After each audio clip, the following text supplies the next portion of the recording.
আল্লাহ রাব্বুল আলামিন দিন এবং রাতে 24 ঘন্টার মধ্যে একটা বিশেষ সময়ের গুরুত্ব এবং মর্যাদা বিভিন্নভাবে ফুটিয়ে তুলেছেন। ফজরের আগে এবং ফজরের পরে যে সময়টা, দিন এবং রাত 24 ঘন্টার মধ্যে এই সময়টা, বিশেষ করে সূর্য উঠার আরো পর পর্যন্ত চাষতে সলাতের আগ পর্যন্ত পুরা সময়টা, এই সময়টা আল্লাহ রাব্বুল আলামিনের কাছে অনেক গুরুত্বপূর্ণ। কোরআনে কারিমে আল্লাহ তাআলা অনেক সময়ের নামে শপথ করেছেন এবং অনেক বস্তুর নামে শপথ করেছেন। আল্লাহ তাআলা তিনি কোনো কথা বলার জন্য শপথ করার কোনো দরকার নাই। আমরা সাধারণত শপথ করি কেন? যে আমার কোনো কথা এটা যদি কেউ বিশ্বাস না করে, অবিশ্বাস্য কোনো কথা বলতে হলে আমরা শপথ করে বলি আল্লাহর শপথ, এর মানে আমার কথাটা সত্য। আল্লাহ রাব্বুল আলামিনের কথা তো লা রাইবা ফিহ, তার কথার ব্যাপারে কোনো সন্দেহ করার সুযোগ নাই। তারপরও তিনি শপথ করে মাঝে মধ্যে অনেক কথা কোরআনে বলেছেন। কেন? যেন আমরা বুঝতে পারি যে যেই কথা আল্লাহ তাআলা শপথ করে বলেছেন ওই কথাটা এত গুরুত্বপূর্ণ যে আমরা সাধারণত বললে শপথ করা ছাড়া বলতাম না। এটার গুরুত্ব বোঝাবার জন্য শুধুমাত্র তিনি শপথ করেছেন, না হলে শপথ তার করার কোনো প্রয়োজন ছিল না। দ্বিতীয়ত, আল্লাহ তাআলা যে বস্তুর নামে, তার যে সৃষ্টির নামে শপথ করেন, ওই সৃষ্টিটারও বিশেষ মর্যাদা তার কাছে আছে। এটি প্রমাণিত হয় ওই বস্তুর নামে শপথ করার মাধ্যমে। কারণ আল্লাহ তাআলা ওই বস্তুর নামে শপথ করা মানে হলো সেই বস্তুর বড়ত্ব আল্লাহ রাব্বুল আলামিন প্রমাণ করতে চাইছেন যে ওটা বিশেষ গুরুত্ব আছে, এজন্য তার নাম ধরে আল্লাহ তাআলা শপথ করছেন। কিন্তু আল্লাহ ছাড়া আর কারোর জন্য, অর্থাৎ আমাদের জন্য শপথ করতে হলে আল্লাহ ছাড়া আর কারোর নামে, কোনো ব্যক্তি বা কোনো বস্তুর নামে শপথ করা জায়েজ নাই। নবী করিম সাল্লাল্লাহু আলাইহি ওয়াসাল্লাম বলেছেন, মান আরাদা আন ইয়াহলিফা ফালইয়াহলিফ বিল্লাহি আও লিয়াসমুত। যে ব্যক্তি শপথ করতে চায়, যে ব্যক্তি কসম কাটতে চায়, সে আল্লাহর নামে কসম করবে, আর না হলে চুপ থাকবে। আল্লাহ ছাড়া কারোর অন্য কিছুর নামে শপথ করবে। আমাদের দেশে তো অনেক আইটেমের শপথ আছে। যারা গাড়ি চালায় তারা স্টিয়ারিং হুইল ছুঁয়ে শপথ করে, আছে না নাই? স্টিয়ারিং হুইল ছুঁয়ে শপথ করে না? আবার যারা দোকানদার, অনেক দোকানদার আছে ক্যাশ বাক্স ছুঁয়ে শপথ করে, আছে কিনা? অনেকে আছে নিজের সন্তানের মাথা ছুঁয়ে শপথ করে, আছে না নাই? অনেকে আছে নিজের মাথা ছুঁয়ে শপথ করে, অনেকে আছে দেশের মাটি ছুঁয়ে শপথ করে। এরকম বহু তালের শপথ আমাদের দেশে আছে না নাই? অথচ এগুলোর কোনোটাই কোরআন এবং হাদিসের আলোকে বিশুদ্ধ কোনো শপথ নয়, এগুলো নিষিদ্ধ। শপথ শুধুমাত্র হবে কার নামে? আল্লাহর নামে। আল্লাহ রাব্বুল আলামিন তার বিভিন্ন সৃষ্টির নামে শপথ করেছেন, সেটি একমাত্র আল্লাহর জন্য, আল্লাহর বিষয়। কিন্তু আল্লাহ নিজেই বিধান দিয়েছেন আমাদেরকে তার নবীর মাধ্যমে যে আল্লাহ ছাড়া কারোর নামে আমরা শপথ করব। আল্লাহ রাব্বুল আলামিন কোরআনে কারীমের বেশ কয়েকটি জায়গায় সকালের সময়টার নামে শপথ করেছেন, অনেক জায়গায়। আপনি অবাক হবেন, কোরআনে কারীমের এক দুই জায়গা নয়, বেশ অনেকগুলো জায়গায় আল্লাহ রাব্বুল আলামিন এই একটি সৃষ্টির নামে শপথ করেছেন। অন্য কোন বিষয় এরকম সচরাচর পাওয়া যায় না যে গোটা কোরআন জুড়ে আল্লাহ রাব্বুল আলামিন এই একটি বিষয়ের নামে অনেক জায়গায় শপথ করেছেন, এরকমটি পাওয়া যায় না। কিন্তু সকালবেলার যে সময়টা, ভোরবেলার যে সময়টা, এই সকালের সময়টা, এটা এত গুরুত্বপূর্ণ আল্লাহর কাছে যে আল্লাহ তাআলা কোরআনে কারীমে বিভিন্ন জায়গায়, বিভিন্ন ভাবে, বিভিন্নবার এই টাইমটার নাম ধরে শপথ করেছেন। তার মানে এই টাইমটার বিশেষ গুরুত্ব আল্লাহ তাআলার কাছে আছে। কোথাও আল্লাহ তাআলা বলেছেন ওয়াস-সুবহি ইযা তানাফাস, সকালের শপথ, যখন সে সকাল বিকশিত হয়, উদ্ভাসিত হয়, আস্তে আস্তে আলোকিত হতে হতে দিনের দিকে পরিপূর্ণভাবে চলে যায়, সেই সকালের শপথ, অর্থাৎ দিনের প্রথম অংশের শপথ। আল্লাহ বলেছেন অন্য জায়গায় শপথ করে ওয়াল ফাজর, ফজরের শপথ, ভোরের শপথ। অন্য জায়গায় আল্লাহ বলেছেন ওয়াসাব্বিহুহু বুকরাতাও ওয়া আসীলা, তোমরা তাসবিহ বর্ণনা করো, পবিত্রতা বর্ণনা করো আল্লাহ রাব্বুল আলামিনের সকালে এবং সন্ধ্যায়। এই যে সকালে তাসবিহ বর্ণনা করা আল্লাহ নির্দেশ করেছেন। অন্য জায়গায় আল্লাহ বলেছেন ওয়াসাব্বিহ বিহামদি রাব্বিকা বিল আশিয়্যি ওয়াল ইবকার, আর তুমি তোমার রবের প্রশংসা মাখা তাসবিহ এটা বর্ণনা করো সন্ধ্যা এবং সকালে। সকাল এবং সন্ধ্যা অর্থাৎ দিনের শুরু এবং দিনের শেষ বা রাতের শুরু, এই সময়গুলো আল্লাহর কাছে অতীব গুরুত্বপূর্ণ। এর ভিতরে বিশেষভাবে গুরুত্বপূর্ণ হলো সকালের সময়টা। নবী করিম সাল্লাল্লাহু আলাইহি সাল্লাম দোয়া করেছেন, আল্লাহুম্মা বারিক লি উম্মতি ফি বুকুরিহা, আল্লাহ আমার উম্মতকে আপনি সকালের এই সময়টাতে বারাকা দান করেন। নবী সাল্লাল্লাহু আলাইহি সাল্লাম নিজে বরকতের দোয়া করেছেন আমাদের জন্য কোন সময়ে? সকালের সময়। অতএব মোহতারাম হাজিরিন, একজন ইমানদারের কাছে দিন এবং রাত 24 ঘন্টার মধ্যে বিশেষ তাৎপর্য এবং গুরুত্বপূর্ণ সময় হলো সকালের সময়টা। এজন্য এই সকালের সময়টাতে আল্লাহ রাব্বুল আলামিন আমাদেরকে অনেকগুলো কর্মসূচি দিয়েছেন, অনেকগুলো ডিউটি ইসলামে দেওয়া হয়েছে। তার ভিতরে সবচেয়ে বড় ডিউটি হলো ফজরের সালাত জামাতের সাথে পুরুষরা, আর মহিলারা বাসায় ওয়াক্ত মতো সুন্দর করে আদায় করা। এটা হলো সকালের সবচেয়ে প্রধান ডিউটি। অথচ সকালের এই আমলটা আমাদের সমাজে বেশিরভাগ মুসলমানদের জানা করাটা কঠিন হয়ে যায়, ঠিক কিনা বলেন? ফজর নামাজ পড়াটা কি সহজ হয় না কঠিন হয়? অথচ আল্লাহ রাব্বুল আলামিন ফজরের নামাজ পড়াটাকে আমাদের জন্য সুন্নত করেছেন না নফল? এই ফরজটা শুধু সাধারণ ফরজ নয়। নবী করিম সাল্লাল্লাহু আলাইহি সাল্লাম বলেছেন, ফজরের নামাজে উপস্থিত হতে পারা এটা মুনাফিকদের জন্য খুব কষ্টকর হয়। আল্লাহর খাতায় কারা কারা মুসলমান আমরা নিজেরটা নিজে জানি না। আমি তো নিজেকে মুসলমান দাবি করি, কিন্তু আল্লাহর কাছে আমি মুসলমান হিসাবে অ্যাকসেপ্টেড হতে পেরেছি কিনা, লিস্টেড হতে পেরেছি কিনা, তালিকাভুক্ত হতে পেরেছি কিনা এটা আমি জানি না। তবে কিছু মার্কা আছে আল্লাহর কাছে, যাদের মুসলমান হিসাবে যাদের নাম লেখা আছে তাদের কিছু কি আছে। এর ভিতরে সবচেয়ে বড় মার্কাগুলোর একটা হলো ফজরের নামাজ আপনি পড়তে পারেন প্রতিদিন জামাতের সাথে। এটা মুসলমান আল্লাহর কাছে থাকার, আপনার লিস্টে নাম থাকার একটা মার্কা। আর যাদের ফজর নামাজ জামাতের সাথে পড়া হয় না, এটা তারা পারেন না, চেষ্টা করেও হয় না, তারা মাহরুম, তারা বঞ্চিত, তারা কপাল পড়া যে ফজর নামাজ তারা জামাতের সাথে আদায় করতে পারেন না। এই লোকগুলো মুনাফিকের মার্কা তাদের মধ্যে আছে। তাদের ইস্তেগফার করে দ্রুততার সাথে নিজেকে পরিবর্তন করার সংকল্প করতে হবে। তাহলে ফজর নামাজ জামাতের সাথে পড়বো তো ইনশাআল্লাহ। নবী করিম সাল্লাল্লাহু আলাইহি সাল্লাম বলেছেন, ফজরের সালাত আদায় করার জন্য যারা আলো আঁধারের মধ্যে বাসাবাড়ি থেকে বের হয়ে চলে যায়, আল্লাহ রাব্বুল আলামিন কিয়ামতের ময়দানে ভয়াবহ অন্ধকারের শাস্তি হবে একটা পিরিয়ডে। কিয়ামতে যে শাস্তি হবে তার একটা সময় থাকবে ভয়ঙ্কর অন্ধকার, ঘুটঘুটে অন্ধকার। এই ঘুটঘুটে অন্ধকারের মধ্যে আল্লাহ রাব্বুল আলামিন দুনিয়াতে ফজরের নামাজ যারা আদায় করার জন্য মসজিদ থেকে আলো আঁধারের মধ্যে বের হয়ে, বাসা থেকে বের হয়ে মসজিদে চলে গেছে, এই কষ্ট করে আরামের ঘুমকে হারাম করে মসজিদে গিয়ে যারা ফজর নামাজ আদায় করে, কিয়ামতের ভয়াবহতম দিনে এই ভয়ঙ্কর অন্ধকারের শাস্তি থেকে আল্লাহ তাআলা তাদেরকে মাফ করবেন। তারা আলো পাবে সেদিন, তাদেরকে আল্লাহ তাআলা অন্ধকারে রাখবেন না। এই জন্য ফজর নামাজ আদায় করবো তো ইনশাআল্লাহ। এটা ইমানদারের মার্কা, মুসলমানের মার্কা। আর ফজর নামাজ পড়তে না পারা এটা মুনাফিকের মার্কা। অতএব মুনাফিকের এই মার্কা পরিহার করবো তো ইনশাআল্লাহ।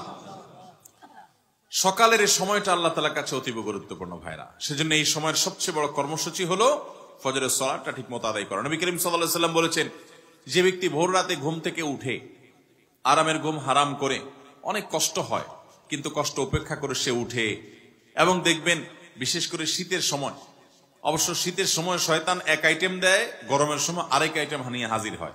শীতের সময় শয়তান বলে, এত আরামের ঘুম, মাত্র কম্বলটা গরম হয়েছে, এখন এই কম্বল ফেলে উপরে বাহির হলে ঠান্ডা শেষ হয়ে যাব, পানিও ঠান্ডা, বাহিরেও ঠান্ডা, মসজিদের পথে যেতেও শীত লাগবে, কষ্ট হবে, শয়তান উঠতে দেয় না।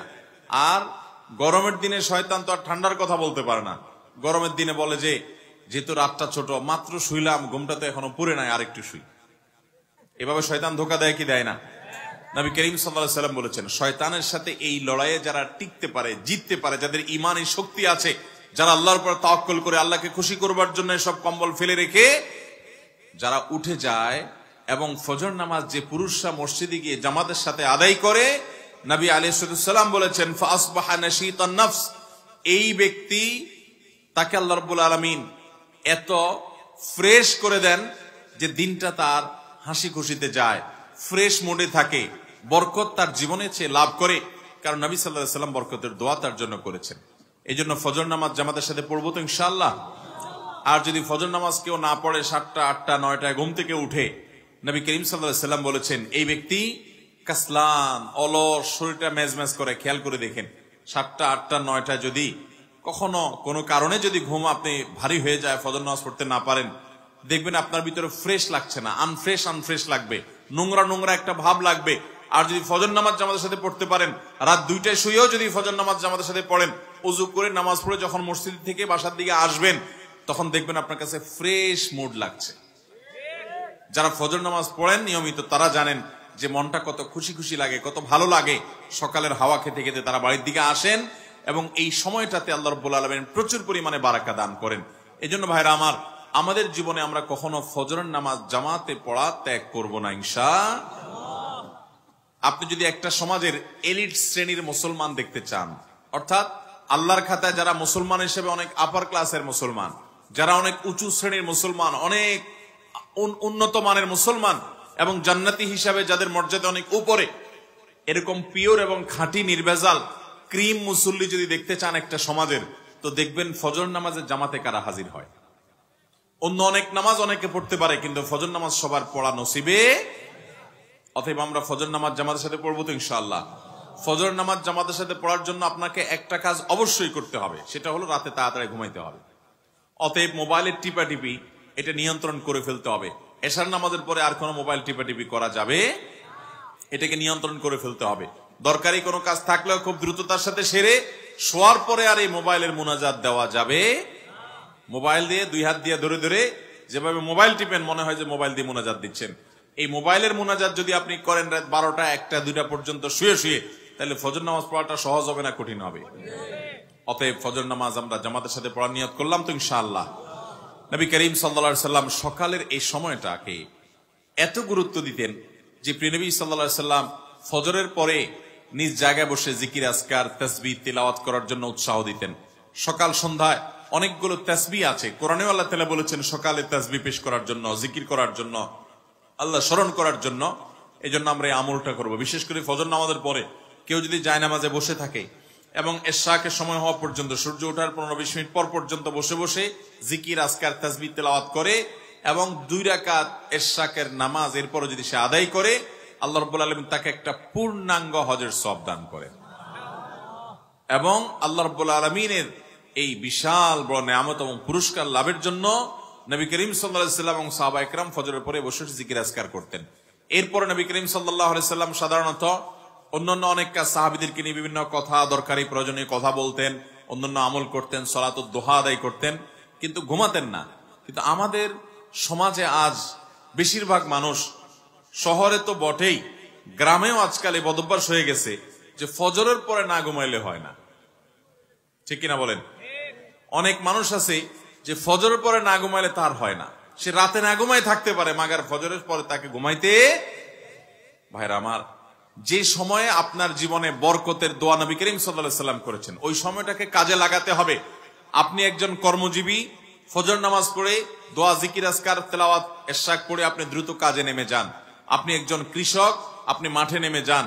আপনি যেই কোনো পেশার মানুষ হন, এমনকি স্টুডেন্ট যারা আছেন, আমাদের দেশে ছাত্র ভাইদেরকে দেখা যায় তারা রাত 12টা 1টা 2টা পর্যন্ত জেগে জেগে পড়ে, চোখ লাল করে ফেলে, এরপরে যায় ঘুম দেয়, এক ঘুমে সকাল 8টা 9টা বাজে উঠে। ঠিক কিনা বলেন? এটা কোনো আদর্শ শিক্ষার্থীর জন্য, তাদের পড়ালেখা করার জন্য কোনো আদর্শ সময় হতে পারে না। এদেশে হেফজখানাগুলো দেখবেন, ছোট ছোট বাচ্চা ছেলেরা কোরআনে কারিমের 30 পারা অল্প কিছুদিনের মধ্যে তারা মুখস্থ করে ফেলে, তাদের বক্ষে পুরো 30 পারা কোরআন মুখস্থ হয়ে যায়। তারা কোরআনকে নিজের মধ্যে রপ্ত করে ফেলতে পারে খুব অল্প সময়ের মধ্যে। তাদের এই কোরআনকে দ্রুততম সময়ে মুখস্থ করে ফেলার পেছনে একটা অন্যতম বড় কারণ হলো তাদের এই পড়াশোনার টাইমিংটা। বাংলাদেশের সমস্ত হেফজখানা মাদ্রাসাগুলোতে দেখবেন এশারের পরে 1-2 ঘন্টার মধ্যে তারা ঘুমিয়ে পড়ে। 9টা 10টার ভিতরে প্রায় শতভাগ হেফজখানার ছাত্ররা শুয়ে পড়ে এবং তারা উঠে যায় ভোরে ফজরের আগে। ফজরের আগে যে উঠে 10টা 11টার আগ পর্যন্ত তারা আর ঘুমায় না। ফজরের আগেও পড়ে, ফজরের পরেও পড়ে। রাতভর যখন 6-7 ঘন্টা ঘুম হয়, তখন এই ঘুম থেকে উঠার পর মাথাটা সম্পূর্ণ, ব্রেইনটা সম্পূর্ণ ফ্রেশ থাকে। তখন যা পড়ে সেটা রপ্ত হয়ে যায়, খুব দ্রুততার সাথে মুখস্থ হয়। অন্য সময় যেটা মুখস্থ করতে 2 ঘন্টা লাগে, সকালবেলা বা ভোরবেলা মুখস্থ করতে সেটা 1 ঘন্টায় যথেষ্ট হয়। অতএব সকালের এই সময়টাকে আমরা কদর করবো তো ইনশাআল্লাহ। এই সময়টাকে কদর করতে হলে রাতে তাড়াতাড়ি ঘুমাইতে হবে। মাহফিলের মৌসুমে একটু কষ্ট হয়, এর বাইরে অন্য সময় আলহামদুলিল্লাহ আমরা আমাদের বাসা বাড়িতে এটা আমল করার চেষ্টা করি যে রাতে দ্রুততার সাথে সময় তাড়াতাড়ি বিছানায় চলে যাওয়া। নবী করিম সাল্লাল্লাহু আলাইহি সাল্লাম সম্পর্কে আম্মা জান আয়েশা বলেছেন, কানান নবী সাল্লাল্লাহু আলাইহি সাল্লাম ইয়াকরাহুন নাওম ক্বাবলা আল ইশা ওয়াল হাদিস বাদা। নবী সাল্লাল্লাহু আলাইহি সাল্লাম এশার আগে কথাবার্তা বলা, গল্পগুজব করা, এশার আগে ঘুমানো তিনি এটা অপছন্দ করতেন, আর এশার পরে কথাবার্তা বলা, গল্পগুজব করা, আড্ডা মারা অপছন্দ করতেন। অথচ আমাদের আড্ডা 24 ঘন্টার ভিতরে সবচেয়ে জমে বেশি এশার পরে, ঠিক কিনা বলেন? টেলিভিশন চ্যানেলগুলো সবচাইতে আকর্ষণীয় প্রোগ্রামগুলো সব রাখে কখন? কারণ রাতে তাড়াতাড়ি শোয়ার ফজিলতের হাদিস আপনি না জানলে কি হবে, ইবলিস আপনার চাইতে আগে জানে। যেহেতু আপনাকে আমাকে জাহান্নামে নেওয়া ইবলিসের সবচেয়ে বড় এজেন্ডা, এজন্য আমাদের ক্ষতি করার জন্য হাদিসে যেটাকে যত বেশি গুরুত্ব দিছে, ইবলিস ওইটা আমাদেরকে দিয়ে তত বেশি ভায়োলেশন করায়, লঙ্ঘন করায়। এই জন্য দেখবেন এশার পরে আড্ডা মারতে যে মজাটা হয়, অন্য কোনো টাইমে আড্ডায় এই মজা হয় না। ভাইরা আমার, এই জন্য আমাদেরকে প্রতিজ্ঞা করতে হবে যে আমাদের যত কাজ কাম আছে সব এশারের মধ্যে সারতে হবে, এশারের পর দ্রুততার সাথে শুইতে হবে, তাহলে আর সকালে ঘুমানোর দরকার হবে। সকালের এই সময়টাতে আল্লাহ তাআলা বরকত দান করেন। নবী সাল্লাল্লাহু আলাইহি ওয়াসাল্লাম দোয়া করেছেন, আল্লাহুম্মা বারিক লি উম্মতি ফি বুকুরিহা, আল্লাহ আমার উম্মতকে সকালবেলার সময়টাতে বরকত দিয়েন। যে সময় আল্লাহর নবী বরকতের দোয়া করেছেন, ওই সময় আপনি ব্যবসা করলে ব্যবসায় বরকত হবে, আপনি কৃষি কাজ করলে সেখানে বরকত হবে, আপনি পড়ালেখা করলে সেখানে বরকত হবে, আপনি আমল করলে, জিকির আজকার তেলাওয়াত করলে সেখানে বরকত হবে। আপনি সকালের এই সময়টাতে যাই করবেন সেখানে বরকত হবে, কারণ সেটা বরকতের দোয়া করেছেন কে? নবী করিম সাল্লাল্লাহু আলাইহি। আমাদের অনেকের জীবনে কোনো বারাকা নাই ভাই। জীবনে বারাকা না থাকার অন্যতম একটা কারণ হলো এই সকালের সময়টাকে অলস ঘুমিয়ে কাটানো। বরকতের সময়টাই যদি আমি অলসভাবে ঘুমিয়ে কাটিয়ে দিই, তাহলে সেক্ষেত্রে আমার জীবনে বারাকা কোত্থেকে আসবে? এই জন্য আমাদের লাইফস্টাইলটা চেঞ্জ করতে হবে। হ্যাঁ, কারো রাতে ডিউটি আছে, তিনি রাতভর ডিউটি করেন বাধ্য হয়ে, তাহলে সেক্ষেত্রে দিনের বেলা তাকে ঘুমাতে হয়, এটা ভিন্ন কথা। কিন্তু অযথা অকারণে গভীর রাত পর্যন্ত আপনি জেগে থেকে এরপরে সকালে ঘুমালেন, নবী করিম সাল্লাল্লাহু আলাইহি সাল্লামের সুন্নাহর খেলাফ এটি। অনেক উলামায়ে কেরাম ফজরের পরে একান্ত অসুস্থ মানুষ, একান্ত রাতের ডিউটি করেছে, এরকম ওযর ছাড়া অলস হয়ে শুয়ে থাকাটা, ফজরের পরে শুয়ে থাকাটাকে মাকরুহ বলেছেন অনেক ইমামগণ। অতএব এই সময়টার কদর করবো তো আমরা ইনশাআল্লাহ। আল্লাহ আমাদের সবাইকে কদর করার তৌফিক দান করুন। তাহলে আজকের এই মাহফিল থেকে আমরা এই আমলটা নিয়ে যাব যে সকালে আমরা ঘুমাবো না। আমাদের বাচ্চাদেরকে, ছেলে মেয়েদেরকে, পরিবারের সদস্যদেরকে, আমাদের সবাইকে আমরা অভ্যস্ত করব, উৎসাহ দিব যে নবী করিম সাল্লাল্লাহু আলাইহি ওয়াসাল্লাম সকালের সময়টার জন্য দোয়া করেছেন, ওই সময়টাকে কাজে লাগাতে হবে। ওই সময়টা ঘুমিয়ে কাটানো যাবে না, আর ঘুমাতে হবে রাতে। রাতের ঘুম স্বাস্থ্যের জন্য ভালো, রাতের ঘুম স্বাস্থ্যের জন্য ভালো। দিনের ঘুম, বিশেষ করে সকালবেলার ঘুম স্বাস্থ্যের জন্য ভয়ঙ্কর খারাপ। সুবাহ কে হাওয়া হাজার বিমারিयों কি দাওয়া। সকালের যে নির্মল বাতাস, আপনি যদি ঘুমান তাহলে সেই বাতাস থেকে আপনি মাহরুম হবেন। বিদায় এই সময়টাতে কাজে লাগতে হবে, কাজ করতে হবে, জিন্দেগিতে বরকত চাইলে চেষ্টা করবো তো ইনশাআল্লাহ। আর সকালের সবচেয়ে বড় কাজ, অন্য কোনোটা করতে পারেন বা না পারেন, সবচেয়ে বড় কাজ হলো ফজর নামাজ আদায় করা। আপনি যদি ঘুমানো বড় কোনো গুনাহ হবে না, কিন্তু ফজর নামাজ যদি না পড়েন আর তখন যদি আপনি শুয়ে থাকেন, তাহলে আপনি মুসলমান নিজেকে দাবি করার ইখতিয়ার বা অধিকার আপনার থাকে। অতএব ফজরের সালাত ইনশাআল্লাহ জামাতের সাথে পড়বো তো ইনশাআল্লাহ। কারা কারা নিয়াত করছেন হাত তোলেন দেখি। আল্লাহ আমাদের সবার হিম্মতগুলো আপনি কবুল আর মঞ্জুর করেন। আল্লাহ আমাদের সবাইকে ফজর নামাজ জামাতের সাথে আদায় করার তৌফিক দান করুন। আল্লাহ মৃত্যু পর্যন্ত ফজর নামাজের জামাতে হাজির হওয়ার তৌফিক দান করুন। জাযাকুমুল্লাহু খায়রা ওয়া আখিরু দাওয়ানা আলহামদুলিল্লাহি রাব্বিল আলামিন।